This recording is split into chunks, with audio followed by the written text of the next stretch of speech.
Avant l'arrivée du christianisme, l'Angleterre était une terre animée par des dieux, des esprits et des rites anciens. Les anglo-saxons, installés ici du vœu au 8e siècle, suivaient un ensemble de croyances appelé paganisme anglo-saxon. Une foi germanique commune au nord-ouest de l'Europe, issue des traditions de l'âge du fer d'Europe du Nord, cette religion arriva sur les côtes britanniques lors des migrations anglo-saxonnes au milieu du vieux siècle. Pendant des siècles, elle a façonné la vie quotidienne, du cycle des saisons à l'autorité des rois.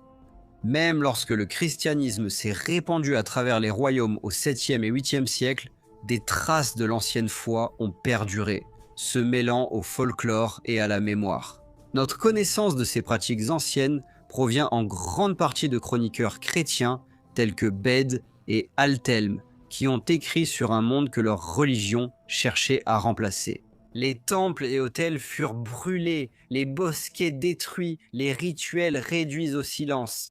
Cependant, les anciennes croyances marquent encore les jours de la semaine, portant les noms des dieux comme Woden et Tunor dans les généalogies royales, reliant les rois à des ancêtres divins et dans des trésors archéologiques extraordinaires tels que la sépulture de Sutton Hoo. Là-bas, un casque orné de guerriers chamaniques dansant évoque la puissance spirituelle et l'imagination d'un peuple qui voyait le sacré à la fois dans le monde naturel et surnaturel. Pendant ce voyage, nous découvrirons ce qui subsiste de la religion qui a jadis dominé l'Angleterre.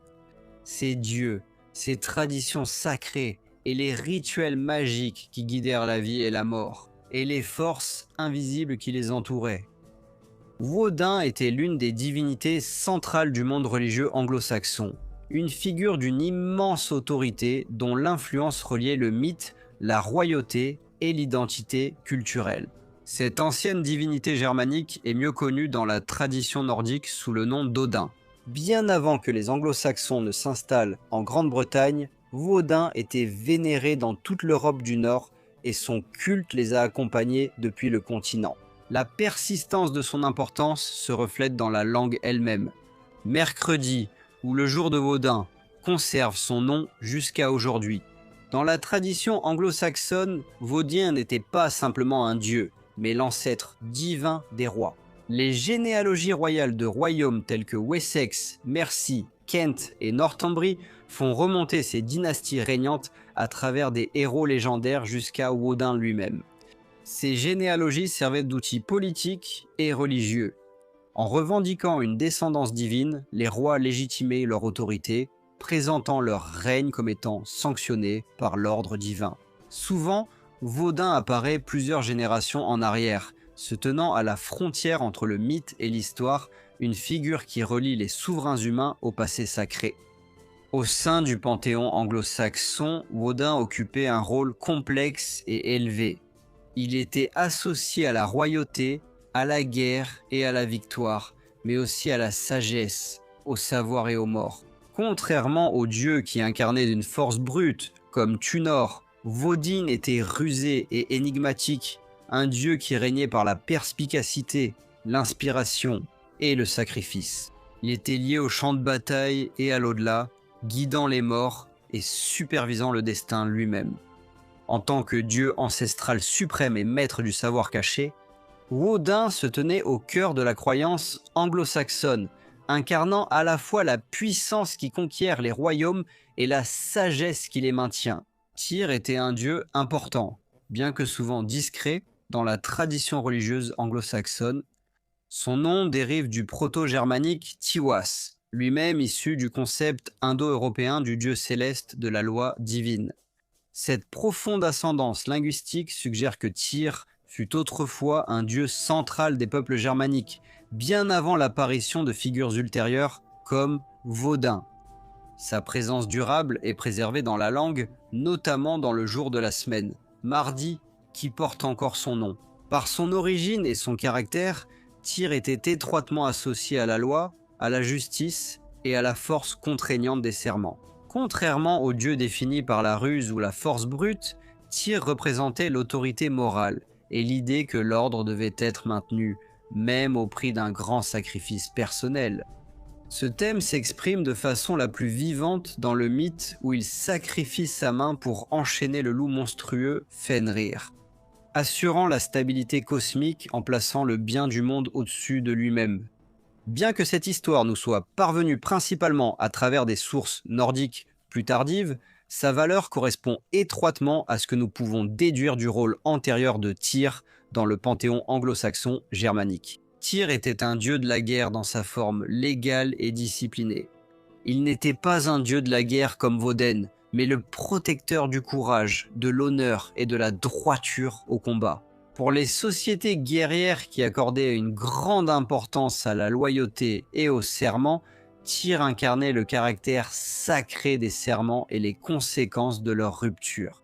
Son autorité aurait été précieuse lors des assemblées, des litiges et des rituels unissant guerriers et chefs. Tunor était l'une des divinités les plus largement vénérées dans le monde religieux anglo-saxon, une figure puissante et familière dont la présence se faisait sentir aussi bien dans la vie quotidienne que dans les mythes. Son nom, forme vieille anglaise de tonnerre, est lié au dieu nordique Thor et à la divinité germanique du tonnerre vénérée en Europe du Nord. La survie de son nom dans le jour de la semaine jeudi témoigne de l'importance profonde de Tunor et de l'empreinte durable de son culte. À l'origine, Tunor était un dieu du ciel, des tempêtes et de la force physique, incarnant les forces brutes de la nature qui ont façonné les sociétés agricoles et guerrières de l'Angleterre ancienne. Il était étroitement associé à la protection du peuple, des foyers et des communautés contre les dangers naturels et les menaces surnaturelles, alors que des sources nordiques ultérieures décrivaient Thor brandissant le marteau Mjolnir. Il est probable que le culte anglo-saxon de Tunor mettait également l'accent sur des idées similaires de puissance écrasante et de force défensive, même si les mythes spécifiques n'ont pas survécu en détail. La popularité de Tunor reflète aussi sa proximité avec les gens ordinaires. Il était moins distant et mystérieux que Woden, et moins abstrait que Tyr, incarnant plutôt des vertus telles que le courage, l'endurance et la protection. On pouvait aussi le voir lorsqu'un orage éclatait. En conséquence, Tunor était un pilier essentiel du panthéon anglo-saxon, un dieu protecteur dont la puissance tonitruante soutenait le monde et défendait l'humanité contre les forces qui cherchaient à la détruire. Frigg était une déesse éminente dans la tradition religieuse anglo-saxonne, associée à l'autorité domestique, au mariage et au destin. Son nom en vieil anglais, Frigg ou Frigg, vient du proto-germanique frigol, signifiant bien-aimé ou libre. Elle est étroitement liée à la déesse nordique Frigg et reflète une conception germanique commune d'une puissante divinité féminine dont l'influence se trouvait au cœur de l'ordre social et domestique. Son importance durable est préservée dans le nom du jour de la semaine, vendredi, qui continue de porter son nom. À l'origine, Frigg était liée aux idées d'amour, de parenté et aux liens sacrés du mariage.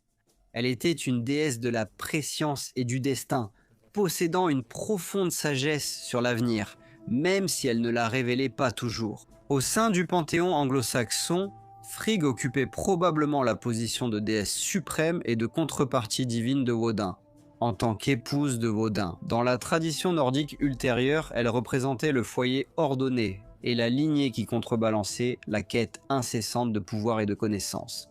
Dans un contexte anglo-saxon, cela la rendait particulièrement importante pour la maternité et la continuité des familles et des dynasties. Frigg affirmait la nature sacrée du mariage, des liens et de l'héritage. Le rôle de Frigg met en évidence l'importance de l'autorité des femmes dans la croyance anglo-saxonne, en particulier au sein du foyer et du groupe familial, ce qui était central pour la stabilité sociale. De cette manière, Frigg se tenait comme une déesse dont la force tranquille soutenait le tissu du monde, complétant les pouvoirs plus visibles de la guerre, de la loi et du tonnerre incarné par les dieux masculins. Ing, également connu sous le nom d'Yngvi, était un dieu ancien et profondément important dans le monde religieux anglo-saxon, associé à la fertilité, à la croissance et au bien-être de la terre. Son culte semble être l'un des plus anciens de la religion germanique, précédant l'importance de dieux tels que Woden. Des preuves de son importance subsistent à la fois dans la langue et la poésie, notamment dans l'ancien poème runique anglais, qui décrit Ing comme un dieu qui traversa autrefois la mer vers l'est, laissant un souvenir durable parmi le peuple. À l'origine, Ing était étroitement lié au cycle de la vie, à l'agriculture et au renouveau saisonnier. Il était un dieu dont la présence assurait la paix, la prospérité et la fertilité, liant les communautés humaines au rythme du monde naturel. L'historien romain Tacite suggère qu'Ing était autrefois une divinité tribale ou ancestrale, incarnant l'identité commune et l'origine sacrée d'un peuple. Au sein du panthéon anglo-saxon, Ing occupait un rôle distinct des autres dieux de la guerre et de l'autorité. Il représentait l'abondance, l'harmonie et la continuité, non la bataille ou le jugement. Son influence était probablement la plus forte dans les contextes ruraux et agricoles, où des récoltes réussies et des terres fertiles étaient des questions de survie. Dans la tradition scandinave, Ing est associé à Freyr, dieu de la fertilité et de la paix. Cela suggère que ces figures pourraient avoir une origine commune ou être des expressions régionales d'une même divinité. L'importance d'Ing réside dans sa fonction discrète mais essentielle de soutenir la vie et d'assurer l'avenir, alors que des dieux comme Woden, Tunor et Tyr régissaient la royauté, la protection et la loi. Ing représentait la prospérité qui rendait possible de telles structures en premier lieu, en tant que dieu de la croissance et du renouveau. Ing se tenait à la base du monde anglo-saxon, incarnant l'espoir que la terre continuerait à produire et que le peuple perdurerait. Éostre était une déesse anglo-saxonne associée au renouveau du printemps et au retour de la lumière après l'hiver. Nos connaissances à son sujet sont limitées, mais elle reste l'une des figures les plus fascinantes de la religion anglaise ancienne grâce à son lien avec le changement de saison et la Renaissance. Son nom correspond à l'ancien terme anglais pour le mois d'avril, d'où dérive le mot moderne Pâques. Cette survivance linguistique témoigne de son importance passée dans le calendrier rituel des anglo-saxons. La principale référence historique à Éostre provient d'un moine du 8e siècle, Bede, qui explique que les Anglais pré-chrétiens ont nommé un mois du printemps d'après une déesse honorée par des fêtes à cette période de l'année. On pense que son nom dérive d'une racine proto-germanique liée à l'aube ou à l'est, la reliant ainsi au soleil levant et à l'augmentation de la lumière du jour au printemps. Cela place Éostre dans une tradition indo-européenne, plus large de la déesse de l'aube ou du printemps. Déesse qui incarne le renouveau, l'espoir et la victoire cyclique de la lumière sur les ténèbres. Au sein du panthéon anglo-saxon, elle aurait probablement présidé à la renaissance de la Terre, au retour de la fertilité et à la transition entre les difficultés de l'hiver et la productivité de l'été. Bien que beaucoup de choses concernant son culte aient été perdues, son nom persistant et ses associations saisonnières suggèrent une déesse dont le rôle était de rappeler à la communauté qu'après l'obscurité et le froid, la croissance et la lumière reviendraient toujours. Dans la vision religieuse anglo-saxonne, le cosmos lui-même était sacré, et les mouvements du soleil et de la lune étaient personnifiés comme des forces divines. Sigel le soleil et Mona la lune étaient des divinités essentielles dont les cycles réguliers structuraient la vie et l'agriculture. Sigel était source de lumière, de joie et de vie. Il était loué dans la poésie et la tradition runique comme une force guide dont le lever apportait chaleur, clarté et subsistance. Bien qu'il n'intervînt pas directement dans les affaires humaines comme Woden ou Tunor, sa présence était indispensable. Le soleil marquait les saisons, permettait aux cultures de pousser et régulait le passage du temps. Mona, en revanche, représentait la lune et les cycles nocturnes, mensuels et saisonniers. Généralement considérée comme une figure masculine, Mona supervisait les phases lunaires qui régissaient les calendriers agricoles, la chasse et les observances rituelles. Ces croissances et décroissances symbolisaient le passage du temps, la continuité et le renouveau, garantissant que les rythmes de la société restaient en harmonie avec la nature du monde. À la différence des dieux martiaux ou royaux, Mona exerçait un pouvoir subtil, influençant la vie par sa régularité plutôt que par une action directe.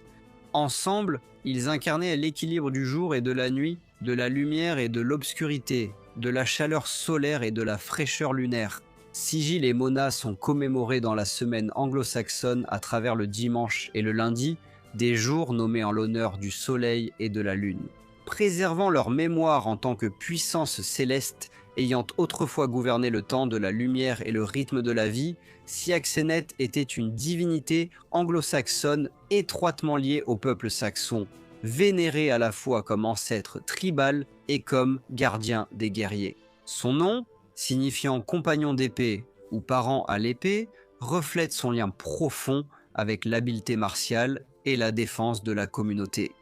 Célébré comme un ancêtre divin, il légitimait les dirigeants et incarnait la force, l'unité et l'identité de la tribu. Dans les généalogies des rois des sexes, il apparaît comme leur premier ancêtre, leur premier roi, Esquin, apparaissant 7 générations plus tard. Dans des récits ultérieurs, il est présenté comme fils de Woden, lié à la lignée divine germanique. Dans le panthéon anglo-saxon, la sphère de Siaxenet était martiale et tribale, non cosmique ou agricole. Il assurait la cohésion et le succès des guerriers saxons, agissant comme protecteur du peuple et reliant directement l'autorité divine à la société. On priait très probablement Siaxenet pendant les guerres ou les duels, en tant que gardien anglo-saxon des guerriers et incarnation du guerrier saxon lui-même. La magie, le chamanisme et la sorcellerie jouaient un rôle important dans la société anglo-saxonne, s'entremêlant avec la croyance religieuse et le culte des dieux. Une grande partie de ce que nous savons sur la magie anglo-saxonne provient principalement de manuscrits médicaux conservés, tels que le livre de Bald et le Lecknunga, qui décrivent tous des pratiques païennes ayant persisté bien après l'avènement du christianisme. Ces textes révèlent que les pratiques magiques étaient souvent réalisées par ceux qui exerçaient dans le domaine médical, mêlant soins pratiques, incantations rituelles, charmes et actes symboliques.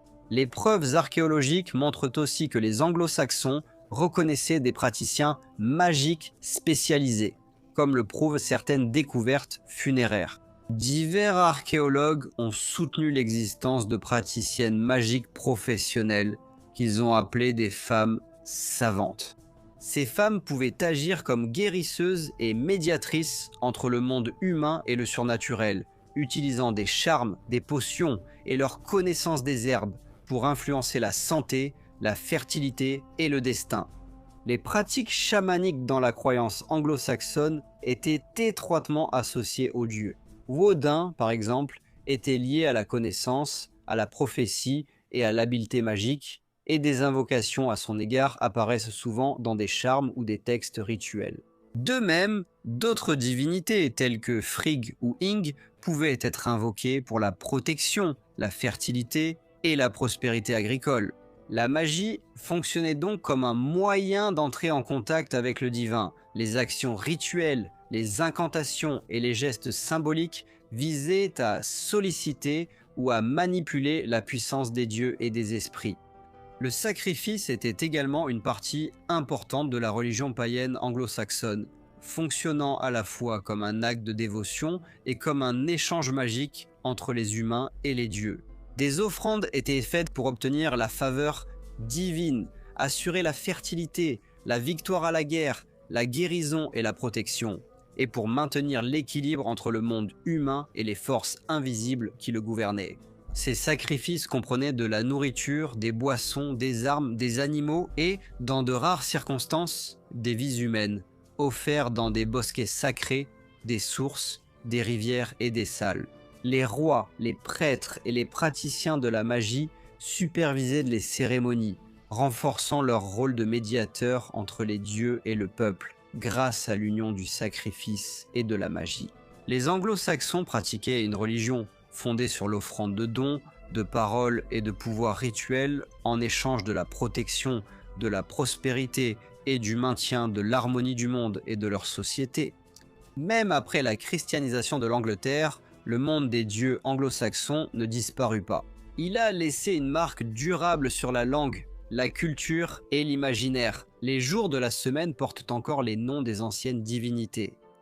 La croyance païenne a aussi influencé la royauté et l'ascendance. Beaucoup de lignées royales se rattachaient à des dieux comme Woden, pour légitimer leur autorité. De cette manière, le sacré était indissociable du politique, et les dirigeants étaient à considérer non seulement comme des chefs, mais aussi comme des descendants du divin. Dans la chronique anglo-saxonne, Alfred le Grand, qui a commandé l'ouvrage, a délibérément conservé Odin dans sa généalogie royale, montrant que, même en tant que roi chrétien, il n'était pas prêt à rompre le lien ancestral sacré qui reliait la royauté anglo-saxonne à l'ancien passé païen. L'héritage du paganisme anglo-saxon ne réside pas dans des temples ou des autels, mais dans la culture et l'imagination qu'il a façonnée. C'est une vision du monde dans laquelle le naturel, l'humain et le divin étaient étroitement liés, où les dieux veillaient sur les rois, les guerriers et les rythmes de la vie. Même aujourd'hui, les échos de cette foi ancienne demeurent ancrés dans la langue, les récits et la fascination persistante pour un monde peuplé de dieux, de magie et de mystère. Je tiens à adresser un immense merci à tous mes membres. Votre contribution est précieuse pour la continuité de la chaîne et je vous apprécie tous énormément. Merci tout spécialement à John Seitz et Stéphanie Hassan. J'espère que vous avez tous apprécié la vidéo. Si c'est le cas, n'oubliez pas de liker, de vous abonner et de partager. Et je vous retrouve très bientôt pour un autre épisode de History Profiles.